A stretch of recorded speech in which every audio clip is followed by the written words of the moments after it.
much of this is made in the USA. So essentially, we're reporting this for regulation. So most of this equipment is made in the USA. That's the way we like it. That's the way I've been talking for a long time, but certainly since I've been in office. Much of this is made in the USA. Okay.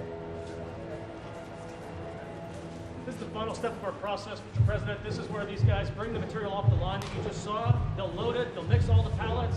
It gets loaded every afternoon. This truck goes to a local hospital, and then throughout the evening, we load these trailers for more hospitals. You got it.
Now she's in me, always with me.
to his tonic and gin.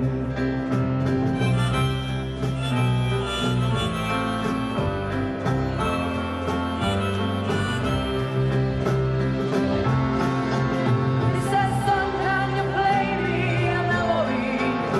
I'm not really sure how it goes, but it's sad and it's sweet and I knew it complete when I wore a younger man's clothes.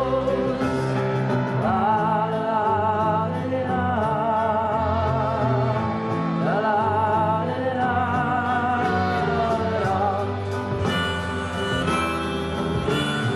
Sing us a song, you're the piano man.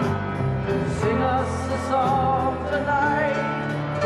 Well, we're all in the mood for a melody, and you've got us feeling alright.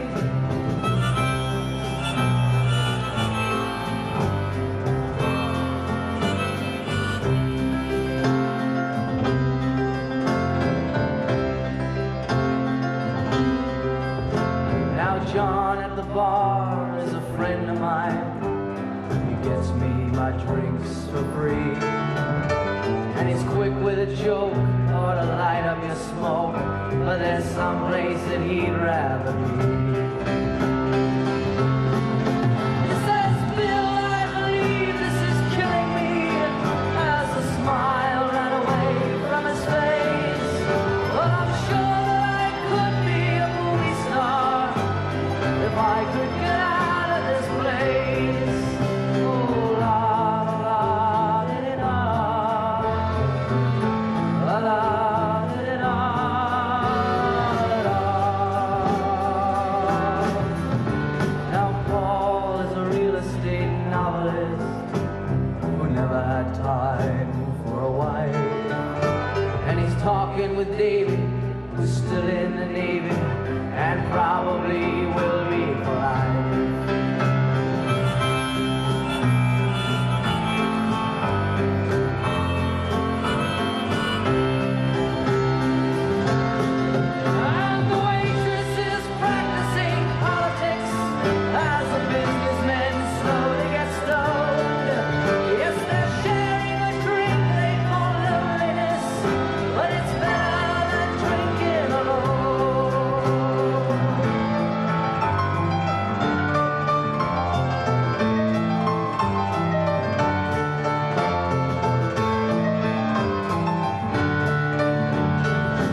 America's hour of need. Many of you are working long before dawn, get up and you go to work, and long after midnight. I know your hours. I was talking to your people and your representatives. They say, you wouldn't even, I'm saying one of the hours, they said, you won't even believe it. I said, but I work those hours too. We're all working hard.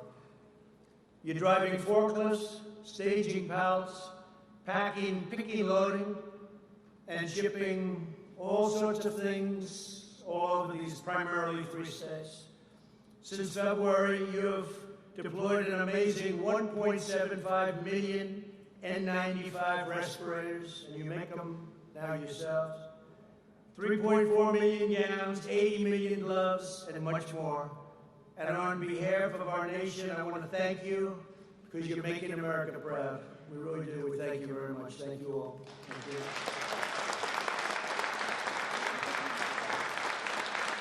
I'm grateful to Owens & Minor President Edward Patika, along with your Chief Operating Officer Jeff Jacobs. We're also joined by Secretary Alex Azar doing a terrific job, and your statement to the President was fantastic. He made a very impassioned, strong, powerful statement today. FEMA Administrator Pete Gaynor. Pete, thank you very much. Great job. Fantastic job. You're dealing directly. And you and Admiral John Polovchek. Where's the Admiral? Great job. Thank you very much. Are they doing a good job here, Admiral? Huh? Good. When the Admiral says yes, that means you're doing a good job.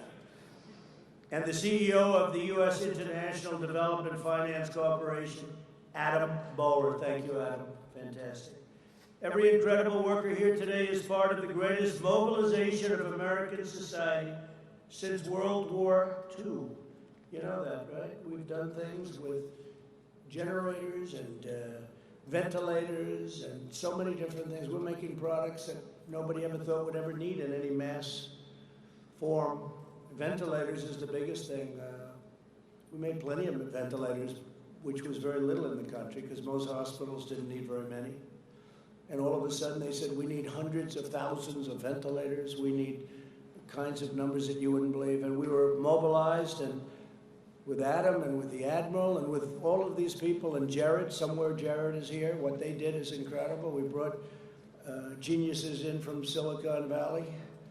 And all of a sudden, within a short period of time, we had 11 plants up making ventilators. And you wouldn't believe what it is. And now we have so many, every state has more than they need. We filled up our stockpile. We have over 10,000 now. And we filled it up. We're ready to go in case anything happens, but I don't think anything will happen where you're going to need any more. And we're now helping other countries with ventilators because nobody can make, you can't make them. They're very tough to make, very expensive. I say it's tougher than making a car. And we make the best ventilator, too. So they've done a fantastic job. And 2 months ago, you couldn't get a ventilator. We were left virtually none. Over the past few months, the federal government has partnered with Owens & Minor and other distributors to launch the very successful and historic Project Air Bridge, which is really being thought of and spoken of in glowing terms. Nearly 150 flights have brought 95 million masks, 16 million gowns, and 921 million gloves to America. Can you believe that? 921 million gloves. It's not even conceivable. Guided by our team, workers like you distributed over 1 billion pieces of protective gear to places in need. A truly remarkable accomplishment. After meeting the immediate demand, we'll be transforming and transitioning from Project Airbridge to Sea Lift, where we're using big ships, giant ships. It's less expensive, and they can carry a lot more.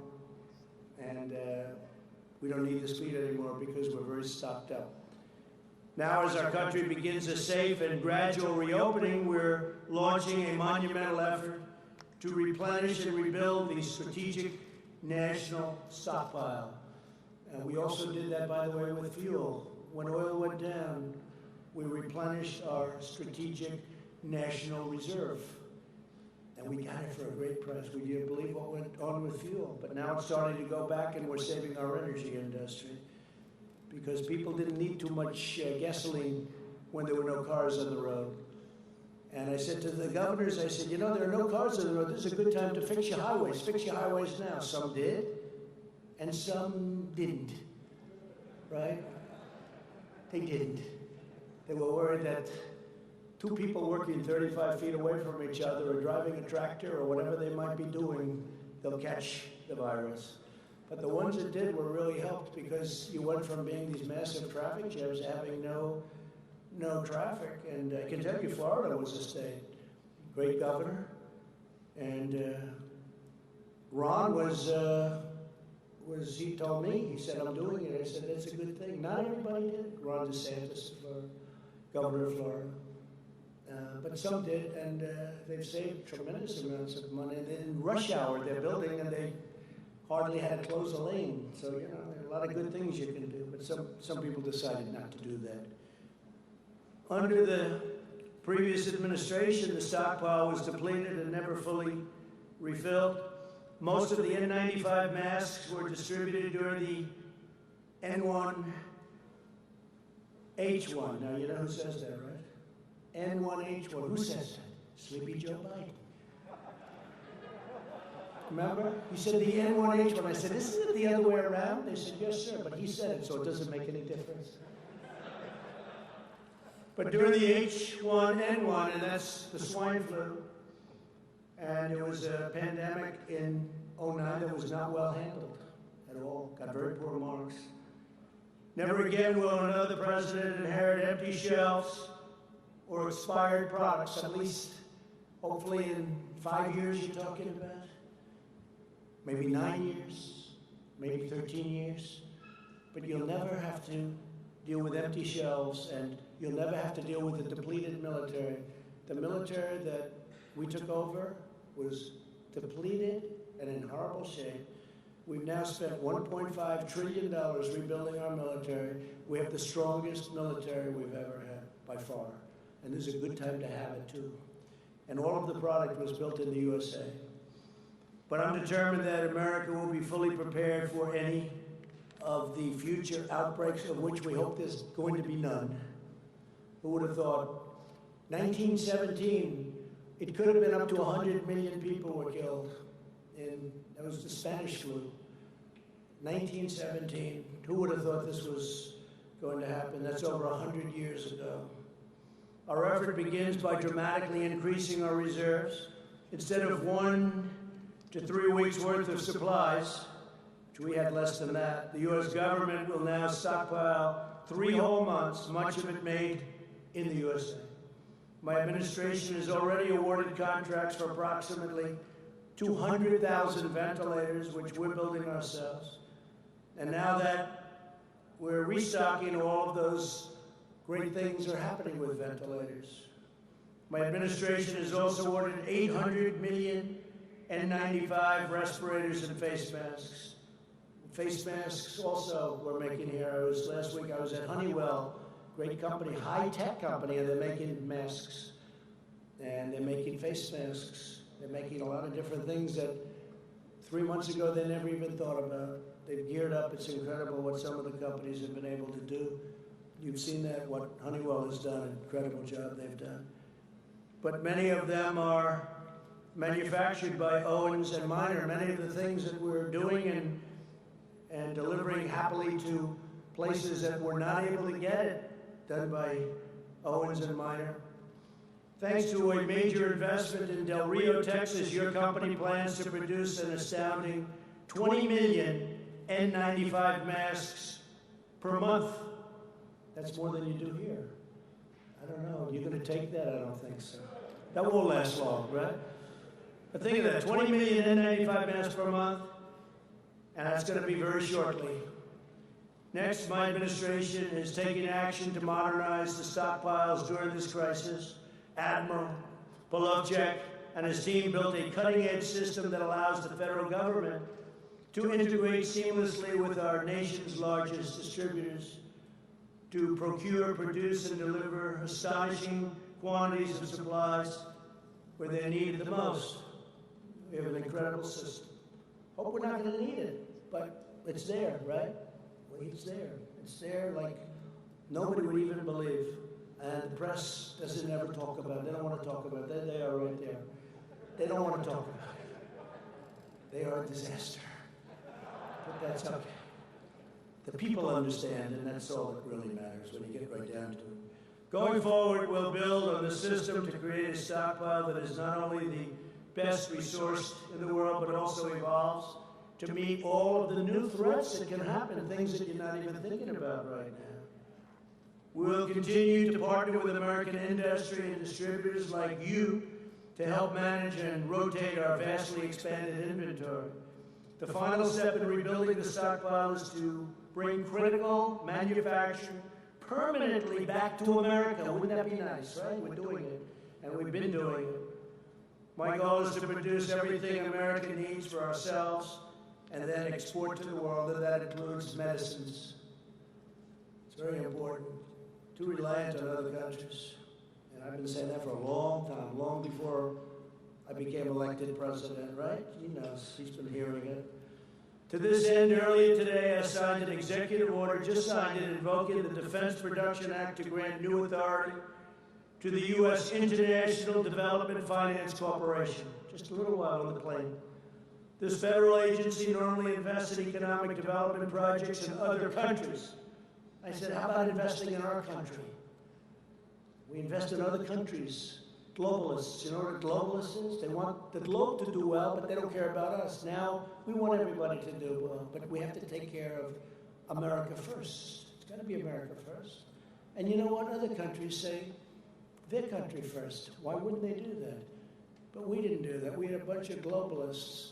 They didn't know what the hell they were doing. But under my order, it will now also invest in our country, helping to bring vital factories, pharmaceutical producers, and most importantly, jobs back home where they belong. Now, we had the greatest economy in the world. We had the best job numbers we've ever had. We had almost 160 million people working. We were never even close to that. The best unemployment numbers we've ever had. African American, Asian American, Hispanic American had the best job numbers in history, in the history of our country. They never did so well. Best income numbers, best stock market numbers, 401k numbers. The good part is the stock markets, because we know what we're doing. The stock market's ready to move. Never went down like a lot of people said, wow, it's 23, 24,000. It was 29,000. It never went down like people would have assumed, because they know what's happening. They know, smart people, a lot of smart people, they know what's going to happen. We're going to have an amazing next year, one of our best. But we had the greatest year ever, and then we had to turn it off, artificially induced. We had to turn it off. And if we didn't do that, we would have lost 2 million people instead of, whether it's 95,000, 100,000, one is too many, but we would have lost 2 million people, maybe more than that, maybe somewhat less, but think of it, even if it was a little less. Multiply what we have by 20 or by 15. Wouldn't be acceptable, wouldn't be sustainable. People would have said, what's going on over here? Multiply as bad as you've seen it. And you know, you can say what you want about the flu, but I've never lost anybody to the flu that I knew. I mean, I've had people, friends, they have the flu, they're sick, they don't feel good. And you call up, how you doing? You know, 3 days, 2 days, a week later, they're fine. Nobody ever said they died. But I've lost 5 people that I know. 2 people were very good friends of mine. And you call up 2 days later, how are they doing? Sir, they're in a coma. I said, they're in a coma. Now, they were older. I wouldn't say they were the greatest of health. I wouldn't say their weight was perfect. Not perfect. But they're gone. So it's just a terrible, terrible thing. In my administration, we believe in 2 beautiful rules: buy American and hire American. This afternoon, I also have great news on testing. You know, we've been doing testing at a level that nobody's ever done it before. We cannot get the press to write about it or write fairly about it. And nobody has ever done it. We've done double what anyone else. If you add up all of the countries in the world, we've done more testing than all of the countries in the world added up together. Nobody's ever done anything like that. And we have the best testing. We have tested 2 months ago didn't even exist. Our great companies came up with things, Abbott Laboratories and so many others. They came up with things at Roche. They came up with things that nobody even believes. So we have the best testing in the world. It could be the testing's frankly overrated. Maybe it is overrated. But whatever they start yelling, we want more, we want more. You know, they always say we want more, because they don't want to give you credit. And then we do more and they say we want more. But we have the greatest testing in the world. But what we want is we want to get rid of this thing. That's what we want. We want to get rid of this thing. This afternoon, I also have great news on that testing. America has now conducted its 10 millionth test. That's as of yesterday afternoon. 10 million tests we get. 10 million. And CBS has just committed to establish up to 1,000 new coronavirus testing sites by the end of this month. And the 10 millionth will go up very, very rapidly. And don't forget, we have more cases than anybody in the world. But why? Because we do more testing. When you test, you have a case. When you test, you find something is wrong with people. If we didn't do any testing, we would have very few cases. They don't want to write that. It's common sense. So we test much more, many, many times. South Korea, you hear about? I spoke with the president of South Korea, spoke with many different presidents, prime ministers. They can't believe what we've been able to do on testing. They can't believe what we've been able to do on ventilators. We're sending them ventilators. Other countries, Italy, Spain, other countries, France is having tremendous problems. We're helping them with ventilators. They can't believe the job we're doing. And it's not me, it's the people, all of these people, but it's the people that are doing it, and they have to be given the proper credit for what they've done, because what they did is a miracle. No other country in the world has done what we've done. And they feel very free now to call us because they need help, especially with the ventilators, because that's hard. That's not a cotton swab. That's a very hard thing, very, very hard thing to produce. Joining us today are a few of the workers who have kept our hospitals supplied through this crisis and take part in a great, great rebuilding that's going forward. I say it's the transition to greatness. The transition is the third quarter. The fourth quarter is going to do very well. And next year is going to be through the roof. We have to get your governor of Pennsylvania to start opening up a little bit. You have areas of Pennsylvania that are barely affected, and they want to keep them closed. Can't do that. Dennis DiCarlo is a Marine Corps veteran who served our country in the Gulf War and Somalia. Now he continues that spirit of service as an operations supervisor. And Dennis, please come up and say a few words. Come. Thank you.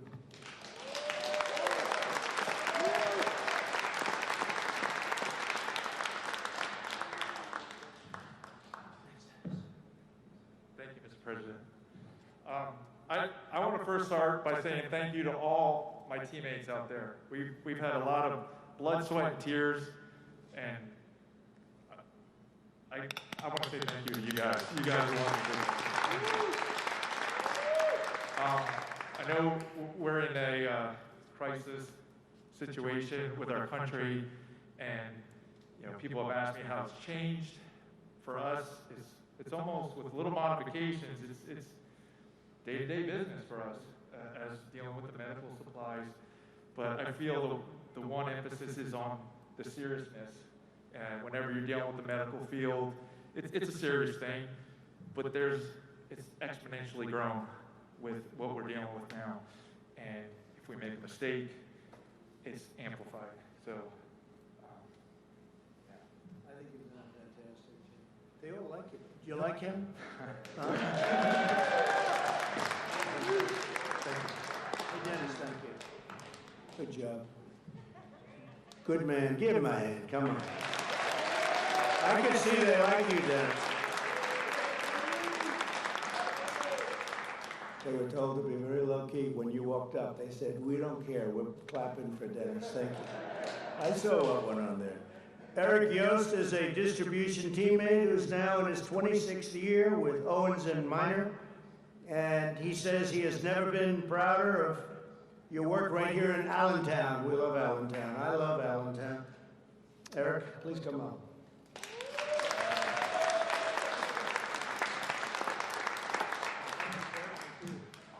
Wow, wait a minute, I'm like, short. Okay. Sorry about that.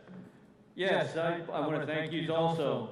If it wouldn't be for this great team of Owens and Miners all over the nations, we wouldn't be here today. I want to thank you all. Thank you again. The 26 years that I've been here, we started off kind of small back when Stewart was transitioning over to Owens and Miners. To make a long story short, we started with little stickers. And modern technology today revolved to where we have RFs, and we're better to equip the hospitals a lot quicker and pick it, receive it real fast. And then when this coronavirus came into place, we had to really react, and we did a great job on that. I mean, think about all the numbers that the president threw out there. I mean, that's a phenomenal job. We brought it into this building. We got it in, we got it out, we got it to the hospitals that were in dire need of all this. And my hat definitely goes off to all you guys. Thank you very, very much.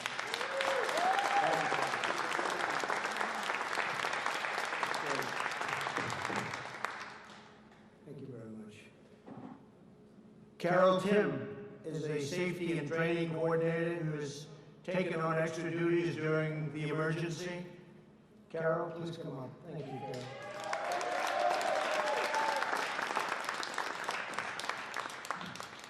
It's an honor to share the stage with you. It really is. And I think everybody knows I've been so excited about your visit. I'm the safety training coordinator, and my job is to make sure everybody goes home at the end of the day, which is very important to everyone's family. It's important to America because it's important for these people to show up the next day, because these are the unsung heroes that save lives every day, and they do it humbly.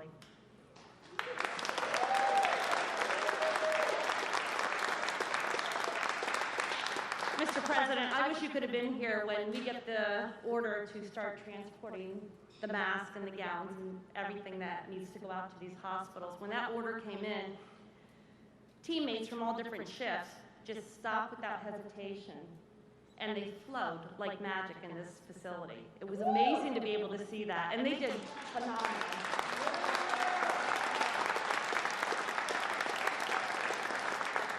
And you mentioned about their hours. They don't stop working until the job's done, because everything they do today saves a life tomorrow. So they're awesome, awesome Americans. So thank you.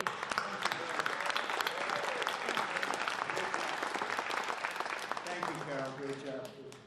And you're really blessed in this state with some tremendous congressmen who really worked hard, been really incredible teammates. Sean Parnell is going to be fantastic too. I hope that all works out. But he's an outstanding person. But they really work very hard, and I can say that some don't and some do. This state, you have a lot of hard workers, so you're very well represented. But I want to thank you all, because for generations, American greatness was made, forged, and won in places like Bethlehem and Easton. It's the home of Larry Holmes, right? Larry Holmes. Is he still in Easton? Oh, good. Well, say hello. He was some fighter, huh? He used to talk about Easton. That's great. Say hello to Larry.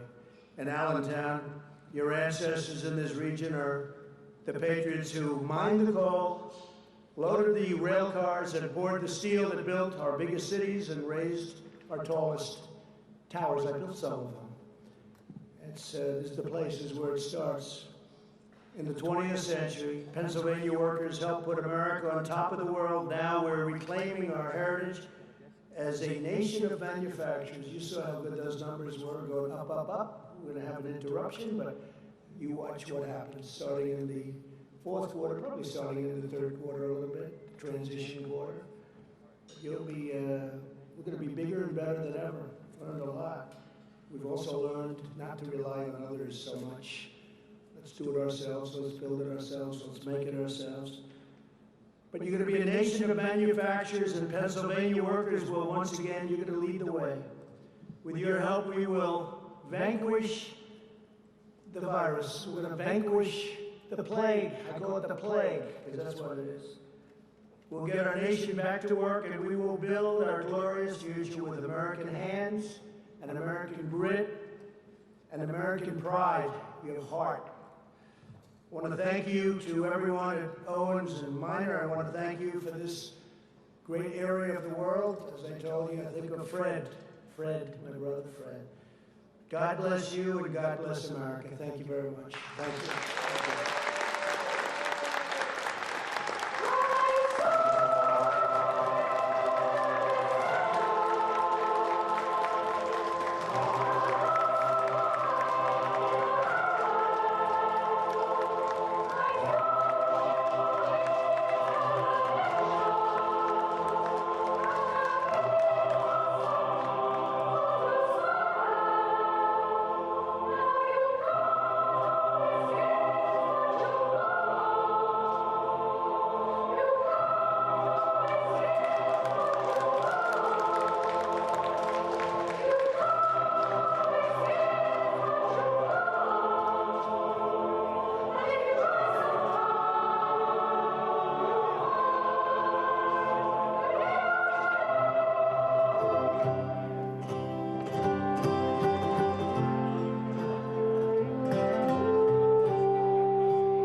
Donald J. Trump.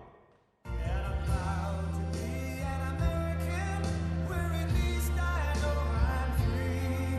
And I won't forget the men who died, who gave that right to me. And I'd gladly stand up next to you and defend her still today. 'Cause there ain't no doubt I love this land. God bless the USA.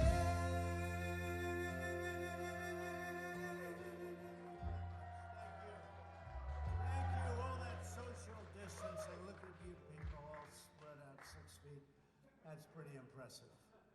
But we like it the old way, a little bit better, don't we? And we'll be back. We'll be back to that soon. I really believe it. And we were received by thousands and thousands of people coming in. And they came in from all over and all the way from the airport to here. It was really something special, so it was really great. Sit down, let's have a little fun, and we'll talk, and then we'll talk about the business and the great job that you're doing, and we really appreciate you being here. Thank you very much. I'm honored. In the heart of the Lehigh Valley, now just so you know, I have a brother who was a great brother, passed away a long time ago, Fred, and he went to Lehigh University. I've been up here many times, actually.